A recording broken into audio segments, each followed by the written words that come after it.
पुण्यातील नामांकित दीनानाथ मंगेशकर रुग्णालयात प्रशासनाच्या मुजोरपणानं गर्भवती महिलेचा मृत्यू झाल्याचा आरोप भाजप आमदार अमित गोरखेंनी केलाय। उपचारासाठी रुग्णालयानं महिलेच्या कुटुंबाकडे 10 लाख रुपयांची मागणी केल्याचा आरोप आमदार गोरखेंनी केला। 2.5 लाख रुपये भरायला तयार असताना रुग्णालयानं तिला दाखल करून घेतलं नाही, त्यामुळे दुसऱ्या रुग्णालयात नेत असताना महिलेचा मृत्यू झाला।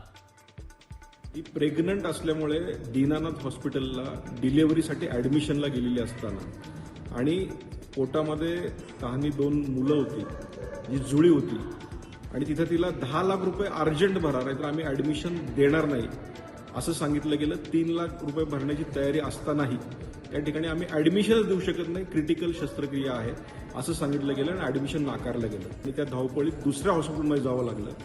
पण त्या दुसऱ्या हॉस्पिटलमध्ये गेल्यानंतर त्या ठिकाणी ट्रीटमेंट मिळाली, त्या ठिकाणी त्यांना 2 जुळ्या मुली झाल्या, पण दुर्दैवी त्या आईचे त्या ठिकाणी मृत्यू झाला।